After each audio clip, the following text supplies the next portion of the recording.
ಆತ್ಮೀಯ ವಿದ್ಯಾರ್ಥಿಗಳೇ, ಮಧ್ಯಕಾಲೀನ ಚರಿತ್ರೆಯ ಇತಿಹಾಸದಲ್ಲಿ ಅಥವಾ ಮಧ್ಯಕಾಲೀನ ಚರಿತ್ರೆಯಲ್ಲಿ ಬರ್ತಕ್ಕಂತಹ ತುಘಲಕ್ ಸಂತತಿಯ ಅಗ್ರಮಾನ್ಯ ದೊರೆ ಮೊಹಮ್ಮದ್ ಬಿನ್ ತುಘಲಕ್. ಈತನ ಆಳ್ವಿಕೆ ಕಾಲ ಕ್ರಿಸ್ತಶಕ 1325ರಿಂದ 1351. ಈತ ಮಹಾನ್ ಆಡಳಿತಗಾರನಾಗಿದ್ದು ದೆಹಲಿ ಸುಲ್ತಾನರಲ್ಲಿ ಅತ್ಯಂತ ಮಹತ್ವವನ್ನು ಪಡೆದುಕೊಂಡಿದ್ದಾನೆ. ಗಿಯಾಸುದ್ದೀನ್ ತುಘಲಕ್ ಮರಣ ಹೊಂದಿದ ಮೇಲೆ ಆತನ ನಂತರ ಆತನ ಹಿರಿಯ ಮಗನಾದಂತಹ ಜುನಾ ಖಾನ್ ಮೊಹಮ್ಮದ್ ಬಿನ್ ತುಘಲಕ್ ಎಂಬ ಹೆಸರಿನಿಂದ ದೆಹಲಿ ಸಿಂಹಾಸನವನ್ನು ಏರಿದನು. ಮಧ್ಯಕಾಲೀನ ಭಾರತದ ಇತಿಹಾಸದಲ್ಲಿ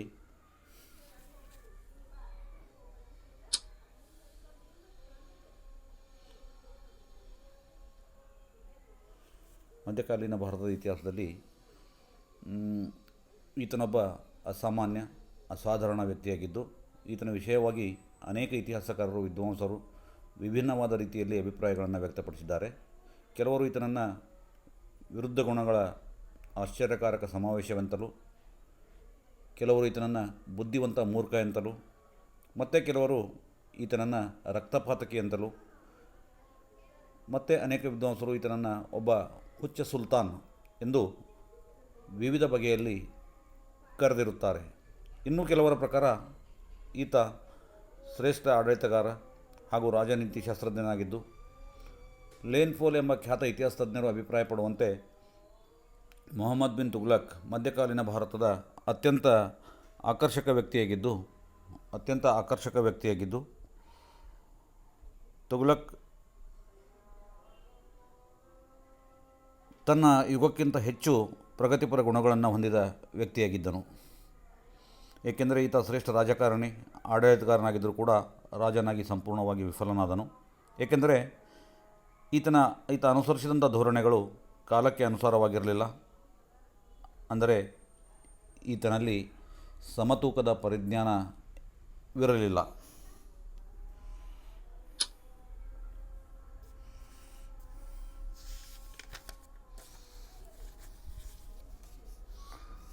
ಡಾಕ್ಟರ್ ಈಶ್ವರಿ ಪ್ರಸಾದ್ ಅಭಿಪ್ರಾಯಪಡುವಂತೆ ಮೊಹಮ್ಮದ್ ಬಿನ್ ತುಘಲಕ್ನು ಮಧ್ಯಯುಗದಲ್ಲಿ ಕಿರೀಟ ಧಾರಣ ಮಾಡಿದವರಲ್ಲಿ ನಿಸ್ಸಂಶಯವಾಗಿ ಅತ್ಯಂತ ಸಮರ್ಥನಾದ ವ್ಯಕ್ತಿಯಾಗಿದ್ದನು. ಹಾಗೂ ಸ್ವಾಭಾವಿಕವಾಗಿ ಈತನಲ್ಲಿ ಎಲ್ಲ ಬಗೆಯ ಜ್ಞಾನಗಳು ಲಭಿಸಿದ್ದು, ಈತ ಕಲಾ ಆರಾಧಕನು, ಸುಸಂಸ್ಕೃತ ವಿದ್ವಾಂಸನು, ಪ್ರತಿಭಾನ್ವಿತ ಕವಿಯು ಮತ್ತು ತರ್ಕಶಾಸ್ತ್ರ, ಖಗೋಳಶಾಸ್ತ್ರ, ಗಣಿತ, ಭೌತವಿಜ್ಞಾನ ಮುಂತಾದ ವಿಷಯಗಳ ಬಗ್ಗೆ ಸುಲಭವಾಗಿ ವ್ಯವಹರಿಸತಕ್ಕವನಾಗಿದ್ದನು ಎಂದು ಅಭಿಪ್ರಾಯಪಟ್ಟಿದ್ದಾರೆ. ಸಮಕಾಲೀನ ಇತಿಹಾಸಕಾರರಾದಂಥ ಇಬ್ನ್ ಬತೂತ್, ಬರೌನಿ ಮುಂತಾದವರು ಕೂಡ ಮೊಹಮ್ಮದ್ ಬಿನ್ ತುಘಲಕನ ಆಳ್ವಿಕೆಯನ್ನು ಕಂಡು ಆತನೊಬ್ಬ ಉದಾರಿ ದೊರೆಯಾಗಿದ್ದು, ಅವನು ಅನೇಕರಿಗೆ ನೀಡಿದ ದಾನಗಳನ್ನು ಮುಕ್ತಕಂಠದಿಂದ ಹೊಗಳಿದ್ದಾರೆ. ಅಲ್ಲದೆ ಈತ ಇಸ್ಲಾಂ ಧರ್ಮದ ನಿಷ್ಠ ಅನುಯಾಯಿಯಾಗಿದ್ದು, ಹಿಂದಿನ ಸುಲ್ತಾನರಂತೆ ಧರ್ಮಾಂಧನಾಗಿರಲಿಲ್ಲ. ಹಿಂದೂಗಳ ಬಗ್ಗೆ ಉದಾರವಾದಂಥ ನೀತಿಯನ್ನು ಅನುಸರಿಸಿದನು. ಇಷ್ಟೆಲ್ಲ ಗುಣಗಳಿದ್ದಾಗಲೂ ಈತನನ್ನು ರಕ್ತಪಾತಕಿ ಹಾಗೂ ಹುಚ್ಚ ಎಂದು ಕರೆಯಲಾಗಿದೆ. ಇದನ್ನು ಡಾಕ್ಟರ್ ಈಶ್ವರಿ ಪ್ರಸಾದ್ ತಮ್ಮ ಗ್ರಂಥ ಮಧ್ಯಕಾಲೀನ ಭಾರತ ಮೆಡಿವಲ್ ಇಂಡಿಯಾ ಎಂಬ ಗ್ರಂಥದಲ್ಲಿ ತೆಗಳಿದ್ದಾರೆ.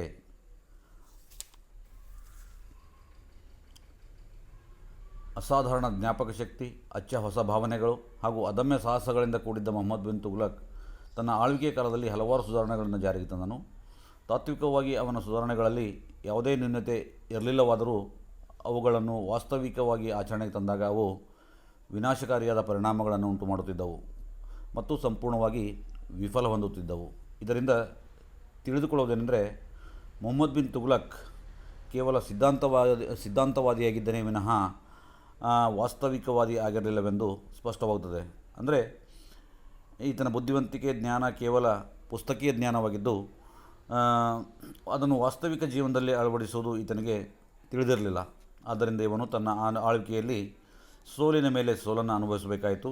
ಇವನ ಅಪಯಶಸ್ಸಿಗೆ ಅವನು ತನ್ನ ಆಳ್ವಿಕೆಯ ಕಾಲದಲ್ಲಿ ಜಾರಿಗೆ ತಂದಂತಹ ಪ್ರಮುಖ ಸುಧಾರಣೆಗಳು ಹಾಗೂ ಬದಲಾವಣೆಗಳನ್ನು ಅವಲೋಕನೆ ಮಾಡುವುದರ ಮೂಲಕ ತಿಳಿದುಕೊಳ್ಳಬಹುದು. ಮಧ್ಯಕಾಲೀನ ಅವಧಿಯಲ್ಲಿ ಕಿರೀಟ ಧಾರಣ ಮಾಡಿದಂತಹ ಮೊಹಮ್ಮದ್ ಬಿನ್ ತುಘಲಕ್ ಅಸಾಧಾರಣವಾದಂಥ ಸಾಮರ್ಥ್ಯವನ್ನು ಹೊಂದಿದರೂ ಕೂಡ ಆತ ಜಾರಿಗೆ ತಂದಂಥ ಯೋಜನೆಗಳು ವಿಫಲತೆಯ ಮೇಲೆ ವಿಫಲತೆಗಳನ್ನು ಕಂಡಿದ್ದರಿಂದ ಈತ ಮಧ್ಯಕಾಲೀನ ಚರಿತ್ರೆಯ ಒಬ್ಬ ಆಕರ್ಷಕ ಸುಲ್ತಾನ್ ಎಂಬುದರಲ್ಲಿ ಯಾವುದೇ ಸಂದೇಹವಿಲ್ಲ.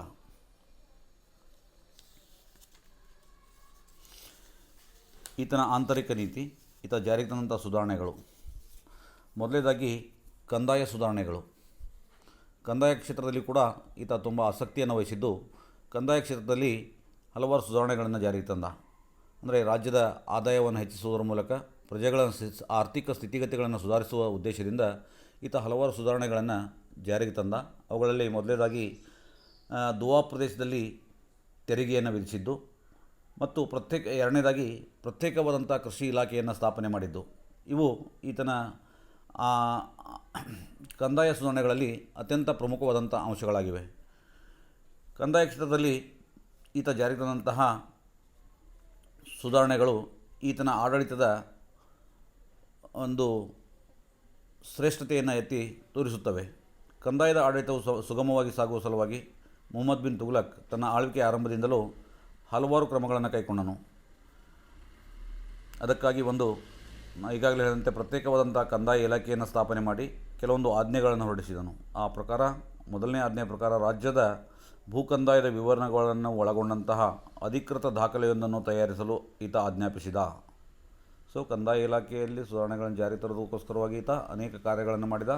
ಆ ನಿಟ್ಟಿನಲ್ಲಿ ಮಾಡಿದಂಥ ಮೊದಲ ಕಾರ್ಯ ಏನಪ್ಪ ಅಂತಂದರೆ, ರಾಜ್ಯದ ಭೂಕಂದಾಯದ ವಿವರಗಳನ್ನು ಒಳಗೊಂಡಂಥ ಅಧಿಕೃತ ದಾಖಲೆಯೊಂದನ್ನು ತಯಾರಿಸಲು ಈತ ಆಜ್ಞಾಪಿಸಿದ. ಎರಡನೇದಾಗಿ ಎಲ್ಲ ಪ್ರಾಂತಾಧಿಕಾರಿಗಳಿಗೆ ಆಯಾ ಪ್ರಾಂತದ ಆದಾಯಗಳನ್ನು ಒಳಗೊಂಡ ದಾಖಲೆಗಳನ್ನು ರಾಜಧಾನಿಗೆ ಕಳುಹಿಸಲು ಆಜ್ಞಾಪಿಸಿದ. ಅಲ್ಲದೆ ಸ್ವತಃ ಸುಲ್ತಾನನೇ ಇಂತಹ ದಾಖಲೆಗಳನ್ನು ಓದಿ ಅವುಗಳ ಮೇಲೆ ಕ್ರಮಗಳನ್ನು ಕೈಗೊಳ್ತಾ ಇದ್ದ. ಅಲ್ಲದೆ ಈತನ ಕಂದಾಯ ಸುಧಾರಣೆಯಲ್ಲಿ ಅತ್ಯಂತ ಮಹತ್ವದ ಸುಧಾರಣೆ ಎಂದರೆ ದೋಆಬ್ ಪ್ರದೇಶದಲ್ಲಿ, ಅಂದರೆ ಗಂಗಾ ಮತ್ತು ಯಮುನಾ ನದಿ ಮಧ್ಯದ ಬಯಲು ಪ್ರದೇಶ, ಅಲ್ಲಿ ತೆರಿಗೆಯನ್ನು ಹೆಚ್ಚಿಸಿದನು. ರಾಜ್ಯದ ಆದಾಯವನ್ನು ಹೆಚ್ಚಿಸುವ ಸಲುವಾಗಿ ಮತ್ತು ಆರ್ಥಿಕ ಸಂಪನ್ಮೂಲಗಳನ್ನು ಹೆಚ್ಚಿಸುವ ಸಲುವಾಗಿ ದೋಆಬ್ ಪ್ರದೇಶದಲ್ಲಿ ಕಂದಾಯದ ಪ್ರಮಾಣವನ್ನು ಹೆಚ್ಚಿಸಿದನು. ಈ ರೀತಿ ದೋಆಬ್ ಪ್ರದೇಶದಲ್ಲಿ ತೆರಿಗೆಯನ್ನು ಹೆಚ್ಚಿಸಲಿಕ್ಕೆ ಇನ್ನೊಂದು ಪ್ರಮುಖ ಕಾರಣವೆಂದರೆ ಆ ಪ್ರದೇಶವು ಫಲವತ್ತಾದ ಭೂಮಿಯನ್ನು ಒಳಗೊಂಡಿದ್ದು ಅಲ್ಲಿನ ಜನರು ದಂಗೆಕೋರ ಮನೋಭಾವನೆಯನ್ನು ಹೊಂದಿದವರಾಗಿದ್ದರು. ಈ ಕಾರಣದಿಂದಾಗಿ ಮುಹಮ್ಮದ್ ಬಿನ್ ತುಘಲಕ್ ಆ ಪ್ರದೇಶದಲ್ಲಿ ತೆರಿಗೆಯನ್ನು ಹೆಚ್ಚಿಸಿದನು. ಆದರೆ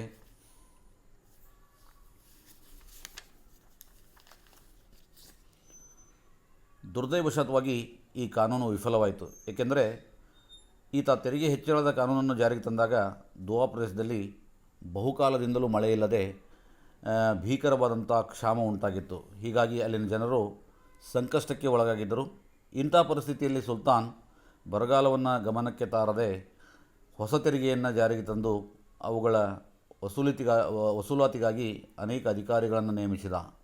ಕಂದಾಯ ಅಧಿಕಾರಿಗಳು ದೋಆಬ್ ಪ್ರದೇಶದಲ್ಲಿನ ಜನರ ಕಷ್ಟಗಳನ್ನು ಲೆಕ್ಕಿಸದೆ ಅವರಿಂದ ತೆರಿಗೆಯನ್ನು ವಸೂಲಿ ಮಾಡುತ್ತಿದ್ದರು. ಹೀಗಾಗಿ ಬೇಸತ್ತ ಜನರೆಲ್ಲರೂ ಆ ಪ್ರದೇಶದಿಂದ ಬೇರೆ ಕಡೆಗೆ ಪಲಾಯನ ಮಾಡಲು ಆರಂಭಿಸಿದರು. ಕೊನೆಗೆ ಮುಹಮ್ಮದ್ ಬಿನ್ ತುಘಲಕನಿಗೆ ತನ್ನ ತಪ್ಪಿನ ಅರಿವಾಯಿತು. ಸಮಕಾಲೀನ ಬರಹಗಾರನಾದಂಥ ಬರೌನಿ ಹೇಳುವಂತೆ, ಸುಲ್ತಾನ್ ತನ್ನ ಮತ್ತು ತನ್ನ ಅಧಿಕಾರಿಗಳ ತಪ್ಪನ್ನು ಹಾಗೂ ಜನತೆಯ ಗೋಳನ್ನು ಸ್ವಲ್ಪದರಲ್ಲಿಯೇ ಅರಿತುಕೊಂಡು ಪುನಃ ಜನರ ಸಹಾಯಕ್ಕಾಗಿ ಅಲ್ಲಿಗೆ ಧಾವಿಸಿದನು. ಅದಕ್ಕಾಗಿ ಬಾವಿಗಳನ್ನು ತೋಡಲು ಮತ್ತು ರೈತರಿಗೆ ಕೃಷಿಯನ್ನು ಅಭಿವೃದ್ಧಿಪಡಿಸಲು ಸಾಲ ನೀಡುವಂತೆ ತನ್ನ ಅಧಿಕಾರಿಗಳಿಗೆ ಆಜ್ಞೆ ಮಾಡಿದನು. ಆದರೆ ಪರಿಹಾರಗಳು ಜನತೆಯನ್ನು ತಡವಾಗಿ ಮುಟ್ಟಿದವು. ಮೊದಲೇ ಬರಗಾಲದ ದೀರ್ಘಾವಧಿಯಿಂದಾಗಿ ನೊಂದು ಹೋಗಿದ್ದಂಥ ಜನತೆಗೆ ಈ ಪರಿಹಾರಗಳಿಂದ ಯಾವುದೇ ಪ್ರಯೋಜನವಾಗಲಿಲ್ಲ. ಹೀಗಾಗಿ ಮುಹಮ್ಮದ್ ಬಿನ್ ತುಘಲಕನ ಈ ಸುಧಾರಣೆ ಸಂಪೂರ್ಣವಾಗಿ ವಿಫಲವಾಯಿತೆಂದು ಹೇಳಬಹುದು.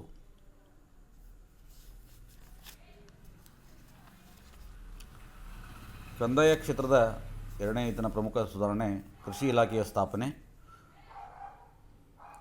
ಮುಹಮ್ಮದ್ ಬಿನ್ ತುಘಲಕ್ ತನ್ನ ಆಳ್ವಿಕೆಯಲ್ಲಿ ಕಂದಾಯ ಆಡಳಿತದಲ್ಲಿ ಜಾರಿಗೊಳಿಸಿದ ಕೃಷಿ ಇಲಾಖೆಯ ಸ್ಥಾಪನೆ ಕೂಡ ಅತ್ಯಂತ ಮಹತ್ವವನ್ನು ಪಡೆದುಕೊಂಡಿದೆ. ಈ ಕೃಷಿ ಅಭಿವೃದ್ಧಿಯನ್ನು ಸಾಧಿಸಲು ಈತ ದಿವಾನ್-ಇ-ಕೋಹಿ ಎಂಬ ಒಂದು ಪ್ರತ್ಯೇಕವಾದಂಥ ಕೃಷಿ ಇಲಾಖೆಯನ್ನು ಸ್ಥಾಪನೆ ಮಾಡಿದನು. He started A new agricultural department for the progress of agriculture. ಮತ್ತು ಈ ಇಲಾಖೆಯ ಮೇಲ್ವಿಚಾರಣೆಗಾಗಿ ಅಮೀರ್-ಇ-ಕೋಹಿ ಎಂಬ ಕೃಷಿ ಅಧಿಕಾರಿಯನ್ನು ನೇಮಕ ಮಾಡಿದನು. ಇದರ ಮುಖ್ಯ ಉದ್ದೇಶ ಬೇಸಾಯಕ್ಕೆ ಒಳಪಡದ ಭೂಮಿಯನ್ನು ಬೇಸಾಯಕ್ಕೆ ಒಳಪಡಿಸುವುದು, ಭೂಮಿ ಇಲ್ಲದವರಿಗೆ ಭೂಮಿಯನ್ನು ಒದಗಿಸುವುದು ಈ ಇಲಾಖೆಯ ಪ್ರಮುಖವಾದಂಥ ಉದ್ದೇಶವಾಗಿತ್ತು. ಅದಕ್ಕಾಗಿ ಕೇವಲ 2 ವರ್ಷಗಳಲ್ಲಿ ಸುಮಾರು 60 ಮೈಲಿ ಚೌರಸ್ ಉಳ್ಳ ಭೂಮಿಯನ್ನು ಆಯ್ಕೆ ಮಾಡಿ ಜನತೆಗೆ, ರೈತರಿಗೆ ಹಂಚಿದ. ಆದರೆ ಈ ಸುಧಾರಣೆ ಕೂಡ ಸಂಪೂರ್ಣವಾಗಿ ವಿಫಲವಾಯಿತು. ಏಕೆಂದರೆ ಈತ ಕೃಷಿಗೋಸ್ಕರವಾಗಿ ಆಯ್ಕೆ ಮಾಡಿದ ಭೂಮಿ ಫಲವತ್ತಾಗಿರಲಿಲ್ಲ ಮತ್ತು ಇಲಾಖೆಯ ಅಧಿಕಾರಿಗಳು ಅದಕ್ಷರಾಗಿದ್ದು ಭ್ರಷ್ಟಾಚಾರದಲ್ಲಿ ತೊಡಗಿದ್ದರಿಂದ ಈ ಯೋಜನೆ ಕೂಡ ಸಂಪೂರ್ಣವಾಗಿ ವಿಫಲವಾಯಿತು. ಮೊಹಮ್ಮದ್ ಬಿನ್ ತುಘಲಕನ ಉದ್ದೇಶ ಈಡೇರಲಿಲ್ಲ. ಈತನ ಆಂತರಿಕ ನೀತಿಯಲ್ಲಿ ಎರಡನೆಯ ವಿಚಾರ ರಾಜಧಾನಿಯ ವರ್ಗಾವಣೆ. 1326ರಿಂದ 1327 ಅವಧಿಯಲ್ಲಿ ಈತ ರಾಜಧಾನಿಯ ವರ್ಗಾವಣೆಯ ನೀತಿಯನ್ನು ತನ್ನ ಆಂತರಿಕ ನೀತಿಯಲ್ಲಿ ಅಳವಡಿಸಿದ. ಇದು ಈತ ಕೈಗೊಂಡ ವಾದಗ್ರಸ್ತ ರಾಜಕೀಯ ಪ್ರಯೋಗವಾಗಿದೆ. ದೆಹಲಿಯಿಂದ ದೌಲತಾಬಾದ್ ಎಂದು ನಾಮಕರಣ ಮಾಡಲ್ಪಟ್ಟ ದೇವಗಿರಿಗೆ ರಾಜಧಾನಿಯನ್ನು ಈತ ಬದಲಾಯಿಸಲು ತೀರ್ಮಾನಿಸಿದನು. ಈ ರೀತಿ ಸುಲ್ತಾನ್ ಈ ದುರದೃಷ್ಟಕರ ತೀರ್ಮಾನ ತೆಗೆದುಕೊಳ್ಳಲಿಕ್ಕೆ ಕಾರಣ ಎಂದರೆ, ಸುಲ್ತಾನ್ ತನ್ನ ರಾಜಧಾನಿಯು ಆಯಕಟ್ಟಿನ ಸ್ಥಳದಲ್ಲಿರಬೇಕೆಂದು ಬಯಸಿದ್ದ. ಅಲ್ಲದೆ ಆಡಳಿತ ದೃಷ್ಟಿಯಿಂದ ತನ್ನ ವಿಶಾಲ ಸಾಮ್ರಾಜ್ಯದ ಕೇಂದ್ರ ಸ್ಥಾನದಲ್ಲಿರಬೇಕೆಂದು ಆತ ಬಯಸಿದ್ದನು. ಎರಡನೇದಾಗಿ, ದೆಹಲಿಯು ಹೆಚ್ಚಾಗಿ ವಿದೇಶಿ ದಾಳಿಗಳಿಗೆ, ಅದರಲ್ಲಿಯೂ ಮಂಗೋಲರ ದಾಳಿಗೆ ನಿರಂತರವಾಗಿ ಈಡಾಗುತ್ತಿತ್ತು. ಆದ್ದರಿಂದ ಈ 2 ಕಾರಣಗಳಿಂದ ದೂರವಾಗಲು ಈತ ತನ್ನ ಹೊಸ ರಾಜಧಾನಿ ದೂರ ಸ್ಥಳದಲ್ಲಿ ಇರಬೇಕೆಂಬುದು ತೀರ್ಮಾನಿಸಿದ. ಹೀಗಾಗಿ ಈತ ರಾಜಧಾನಿಯನ್ನು ದೆಹಲಿಯಿಂದ ದೇವಗಿರಿಗೆ ವರ್ಗಾಯಿಸಿದನು. ರಾಜ್ಯದ ರಕ್ಷಣೆ ಹಾಗೂ ಉತ್ತಮ ಆಡಳಿತ ದೃಷ್ಟಿಯಿಂದ ಈ ತೀರ್ಮಾನವನ್ನು ಈತ ಕೈಗೊಂಡನು. ಆದರೆ ಇದು ಕೂಡ ಸಂಪೂರ್ಣವಾಗಿ ವಿಫಲವಾಯಿತು.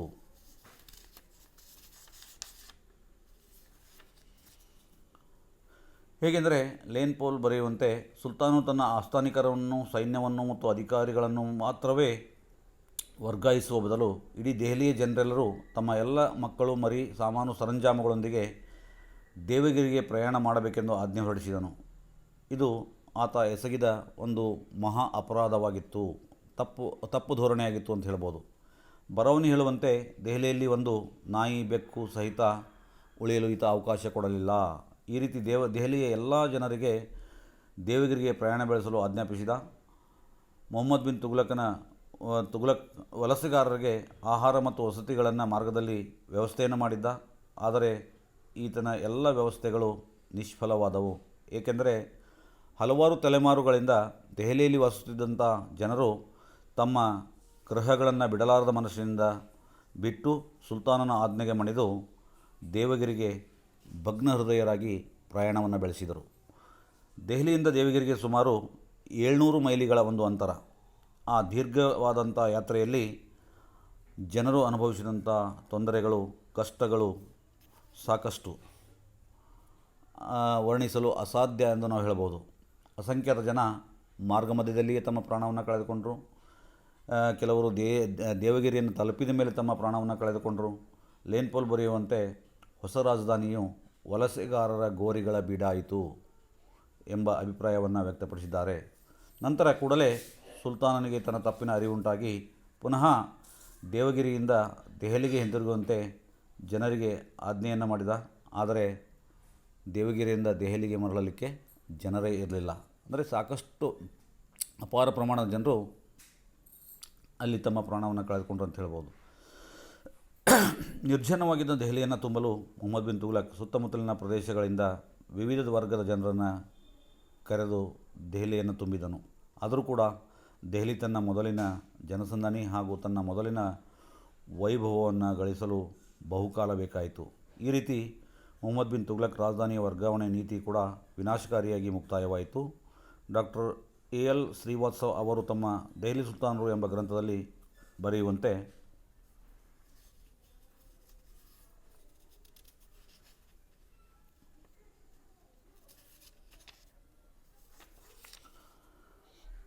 ರಾಜಧಾನಿಯ ವರ್ಗಾವಣೆಯು ಕೈಗೆತ್ತಿಕೊಳ್ಳದ ಯೋಜನೆ ಆಗಿರಲಿಲ್ಲ. ಆದರೆ ಸುಲ್ತಾನು ತನ್ನ ಆಸ್ಥಾನವನ್ನು ಮಾತ್ರವೇ ವರ್ಗಾವಣೆ ಮಾಡುವುದು ಉಚಿತವೆಂಬುದನ್ನು ಆತ ಅರಿಯದೇ ಹೋದದ್ದು ರಾಜಧಾನಿ ವರ್ಗಾವಣೆಯ ಯೋಜನೆ ಸಂಪೂರ್ಣವಾಗಿ ವಿಫಲವಾಗಲು ಕಾರಣವಾಯಿತು ಎಂಬ ಅಂಶವನ್ನು ಬರೆದಿದ್ದಾರೆ. ಮೂರನೇದಾಗಿ ಆತನ ಆಂತರಿಕ ನೀತಿಯಲ್ಲಿ ಮೂರನೇದಾಗಿ ಸಾಂಕೇತಿಕ ನಾಣ್ಯದ ಪ್ರಯೋಗ. 1329 ಅವಧಿ ಸಾಂಕೇತಿಕ ನಾಣ್ಯದ ಪ್ರಯೋಗ. ಮುಹಮ್ಮದ್ ಬಿನ್ ತುಘಲಕ್ ಕೆಲವು ಭಾರತೀಯ ನಾಣ್ಯ ಇತಿಹಾಸದಲ್ಲಿ, ಅಂದರೆ ಮುಹಮ್ಮದ್ ಬಿನ್ ತುಘಲಕನ ಕಾಲವು ಭಾರತೀಯ ನಾಣ್ಯ ಇತಿಹಾಸದಲ್ಲಿ ಒಂದು ಪ್ರಮುಖ ಕಾಲಘಟ್ಟವಾಗಿದೆ. ಎಡ್ವರ್ಡ್ ಥಾಮಸ್ ಎಂಬ ತಜ್ಞರು ಈತನನ್ನು ನಾಣ್ಯ ಚಲಾವಣೆಯ ರಾಜ, ಪ್ರಿನ್ಸ್ ಆಫ್ ಮನಿಯರ್ಸ್ ಎಂದು ಕರೆದಿದ್ದಾರೆ. ಅದಕ್ಕಾಗಿ ಮುಹಮ್ಮದ್ ಬಿನ್ ತುಘಲಕನ ಆಳ್ವಿಕೆಯಲ್ಲಿ ನಾಣ್ಯ ಪದ್ಧತಿಯ ಸುಧಾರಣೆಯು ಬಹುಮುಖ್ಯವಾಗಿದೆ. ಇವನು ಬೆಳ್ಳಿ, ಬಂಗಾರ ಮುಂತಾದ ಲೋಹಗಳ ಬೆಲೆಯನ್ನು ನಿಷ್ಕರ್ಷೆ ಮಾಡಿ, ಅಂದರೆ ನಿಗದಿಪಡಿಸಿ, ಅನೇಕ ವಿಧದ ನಾಣ್ಯಗಳ ಜಾರಿಗೆ ಕ್ರಮ ಕೈಗೊಂಡನು. ಈ ನಾಣ್ಯಗಳು ಕಲಾತ್ಮಕ ಕೆಲಸಗಳಿಗೆ ಹೆಸರುವಾಸಿಯಾಗಿವೆ. ಮುಹಮ್ಮದ್ ಬಿನ್ ತುಘಲಕ್ ಈ ವಲಯದಲ್ಲಿ ಮಾಡಿದ ಪ್ರಮುಖ ಪ್ರಯೋಗವೆಂದರೆ ಸಾಂಕೇತಿಕ ನಾಣ್ಯಗಳನ್ನು ಚಲಾವಣೆಗೆ ತಂದದ್ದು.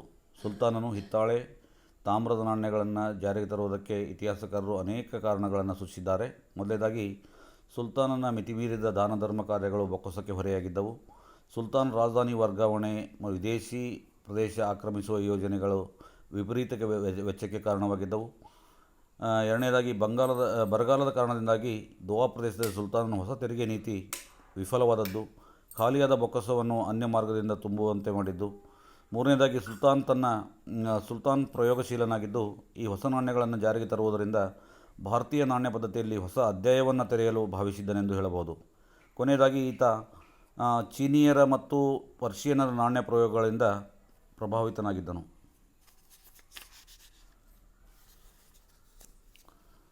ಈ ಎಲ್ಲ ದೇಶಗಳಲ್ಲಿ ಸಾಂಕೇತಿಕ ನಾಣ್ಯಗಳು ಚಲಾವಣೆಯಲ್ಲಿರಬೇಕಾದರೆ ತನ್ನ ರಾಜ್ಯದಲ್ಲಿಯೂ ಅದು ಏಕಾಗಬಾರದು ಎಂಬುದು ಈತನ ಆಲೋಚನೆಯಾಗಿತ್ತು.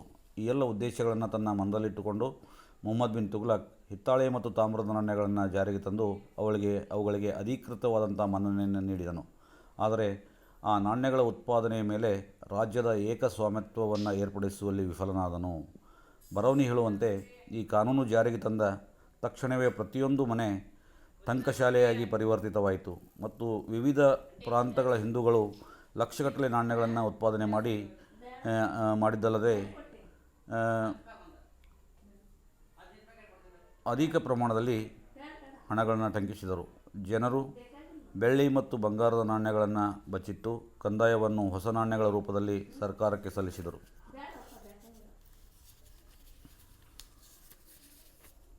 ಹೀಗಾಗಿ ರಾಜ್ಯಕ್ಕೆ ಅಪಾರ ನಷ್ಟ ಉಂಟಾಗಿ ಪ್ರಜೆಗಳು ಅಪಾರ ಲಾಭ ಗಳಿಸುವಂತಾಯಿತು. ಬೆಳ್ಳಿ ಮತ್ತು ಬಂಗಾರ ಅಪರೂಪವಾಯಿತು. ವ್ಯಾಪಾರಗಳು ಕೂಡ ಸ್ಥಗಿತಗೊಂಡವು. ಅನೇಕ ವ್ಯಾಪಾರಿಗಳು ಹೊಸ ನಾಣ್ಯಗಳನ್ನು ಪಡೆಯಲು ನಿರಾಕರಿಸಿದರು. ಹೀಗಾಗಿ ಈ ಹೊಸ ನಾಣ್ಯಗಳು ಕಲ್ಲು ಮತ್ತು ಹಂಚಿಗಿಂತಲೂ ಕಡೆಯಾದವು. ಈ ರೀತಿ ತನ್ನ ಯೋಜನೆ ತನ್ನ ಕಣ್ಣು ಮುಂದೆಯೇ ಹಾಳಾದುದನ್ನು ಕಂಡು ಸುಲ್ತಾನ್ ದಿಗ್ಭ್ರಮೆಗೊಂಡನು. ಹಣದುಬ್ಬರದಿಂದ ಹಣದ ಬೆಲೆಯೂ ಕಡಿಮೆಯಾಯಿತು. ಹೀಗಾಗಿ ಸುಲ್ತಾನ್ ಇದನ್ನು ಪುನಃ ಅರಿತುಕೊಂಡು ಸಾಂಕೇತಿಕ ನಾಣ್ಯಗಳ ಚಲಾವಣೆಯನ್ನು ಹಿಂದಕ್ಕೆ ಪಡೆದನು ಮತ್ತು ಜನರು ತಮ್ಮಲ್ಲಿದ್ದ ಸಾಂಕೇತಿಕ ನಾಣ್ಯಗಳಿಗೆ ಪ್ರತಿಯಾಗಿ ಬೆಳ್ಳಿ ಮತ್ತು ಬಂಗಾರದ ನಾಣ್ಯಗಳನ್ನು ಬೊಕ್ಕಸದಿಂದ ಪಡೆಯಲು ಅನುಮತಿ ನೀಡಿದನು. ಸಾವಿರಾರು ಜನರು ಅಧಿಕ ಪ್ರಮಾಣದಲ್ಲಿ ಬೆಳ್ಳಿ ಮತ್ತು ಬಂಗಾರದ ನಾಣ್ಯಗಳನ್ನು ಹಿಂದಕ್ಕೆ ಪಡೆದರು. ಹೀಗಾಗಿ ಯಾವ ಸುಲ್ತಾನನು ಜನರಿಗೆ ಮೋಸ ಮಾಡಲು ಉದ್ದೇಶಿಸಿರಲಿಲ್ಲವೋ ಅಂಥ ಸುಲ್ತಾನನೇ ಜನರಿಂದ ಮೋಸಕ್ಕೆ ಗುರಿಯಾಗಬೇಕಾಯಿತು. ಇದರಿಂದ ಬೊಕ್ಕಸಕ್ಕೆ ಅಪಾರ ಹಾನಿ ಉಂಟಾಯಿತು. ಹೀಗೆ ಸಾಂಕೇತಿಕ ನಾಣ್ಯಗಳ ಯೋಜನೆ ಕೂಡ ಸಂಪೂರ್ಣವಾಗಿ ವಿಫಲವಾಯಿತು. ಎಡ್ವರ್ಡ್ ಥಾಮಸ್ ಅಭಿಪ್ರಾಯಪಡುವಂತೆ, ರಾಜನ ಟಂಕಶಾಲೆಯಿಂದ ಬಂದ ನಾಣ್ಯಕ್ಕೂ ಸಾಧಾರಣ ಕುಶಲಕರ್ಮಿಯಿಂದ ನಿರ್ಮಾಣವಾದ ನಾಣ್ಯಕ್ಕೂ ಯಾವುದೇ ವ್ಯತ್ಯಾಸ ಸೂಚಿಸುವ ವಿಶೇಷ ಗುರುತುಗಳು ಇರಲಿಲ್ಲ. ಈ ರೀತಿ ಈತನ ಯೋಜನೆಗಳು ಒಂದರ ನಂತರ ಒಂದು ವಿಫಲವಾಗಿದ್ದು, ಈತನಲ್ಲಿ ದೂರದೃಷ್ಟಿ, ಮುಂದಾಲೋಚನೆ, ಸಮತೂಕದ ಪರಿಜ್ಞಾನವಿರಲಿಲ್ಲವೆಂದು ಹೇಳಬಹುದು. ಕೇವಲ ಪುಸ್ತಕೀಯ ಜ್ಞಾನವನ್ನು ಈತ ಅಪಾರ ಪ್ರಮಾಣದ ಜ್ಞಾನವನ್ನು ಹೊಂದಿದ್ದ. ಅವುಗಳನ್ನು ನೈಜ ರೂಪಕ್ಕೆ ತಂದಾಗ ಅವು ಸಂಪೂರ್ಣವಾಗಿ ವಿಫಲವಾಗ್ತಾ ಇದ್ದವು. ಜೊತೆಗೆ ಈತನ ಅಧಿಕಾರಿಗಳು ಕೂಡ ಭ್ರಷ್ಟರಾಗಿದ್ದು ಈತನಿಗೆ ನಾನಾ ಹಂತಗಳಲ್ಲಿ ಸಾಕಷ್ಟು ಈತನ ಯೋಜನೆಗಳು ವಿಫಲವಾಗಲಿಕ್ಕೆ ಅಧಿಕಾರಿಗಳು ಅಷ್ಟೇ ಕಾರಣೀಭೂತರಾಗಿದ್ದಾರೆ ಎಂಬ ಅಂಶ ಈತನ ಈತನ ಆಂತರಿಕ ನೀತಿಯ ಎಲ್ಲ ಅಂಶಗಳು ವಿಫಲ ಹೊಂದಲಿಕ್ಕೆ ಪ್ರಮುಖ ಕಾರಣಗಳು ಅಂತ ಹೇಳಿ ನಾವು ಅಭಿಪ್ರಾಯಪಡ್ಬೋದು. ಧನ್ಯವಾದಗಳು.